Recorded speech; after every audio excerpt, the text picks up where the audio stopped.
Materi genetik, sintesis protein, sel, unit struktural dan fungsional dari organisme. Sel dibagi menjadi dua, yaitu sel eukariotik dan sel prokariotik. Sel eukariotik ada dua, yaitu sel hewan dan sel tumbuhan. Bagian luar sel hewan, ada membran sel atau membran plasma, flagel, dan cilia. Bagian di dalam membran sel, retikulum endoplasma atau ere, badan Golgi, lisosom, mitokondria, ribosom, sentrosom, inti sel, membran sel, mengatur pertukaran zat antara sitoplasma dengan larutan di luar sel. Retikulum endoplasma berfungsi sebagai alat transportasi zat yang diperlukan inti sel dari luar inti sel. Retikulum endoplasma ada dua, yaitu Re kasar dan Re halus. Badan Golgi berfungsi sebagai menghasilkan sekret berupa butiran getah. Lisosom primer menyimpan protein dan enzim. Lisosom berfungsi mencernakan bahan makanan yang masuk ke dalam, baik secara pinositosis atau fagositosis. Nukleus merupakan inti sel yang menjadi pusat komando pada sel eukariotik. Kiri atas beberapa bagian. 1. Membran inti berfungsi untuk pertukaran zat antara inti dengan sitoplasma.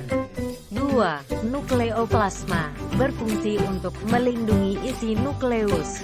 3. Kromosom berfungsi untuk mengkontrol aktivitas sel dan pewarisan sifat. 4. Nukleolus berfungsi untuk sintesa RNA ribosom. Mitokondria berfungsi sebagai tempat respirasi atau oksidasi KH yang menghasilkan energi ATP. Ribosom berfungsi sebagai tempat berlangsungnya sintesa protein. Flagel dan silia berfungsi untuk alat gerak sel. Materi genetik. Materi genetik merupakan substansi di dalam inti sel yang berperan penting dalam mengkontrol seluruh aktivitas tubuh.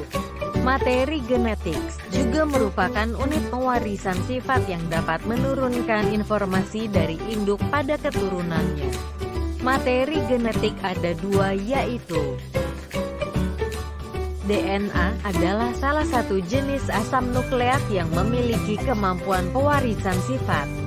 RNA adalah molekul polimer yang terlibat dalam berbagai peran biologis dalam mengkode, dekode, regulasi, dan ekspresi. DNA berada di inti sel atau nukleus. RNA diproduksi di nukleus dan berpindah ke sitoplasma. Replikasi DNA membuat salinan identik dari dirinya sendiri. Contoh replikasi DNA. Contoh tadi hampir sama seperti ini.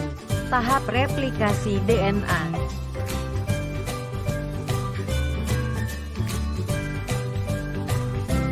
Apa saja bahan penyusun DNA dan RNA?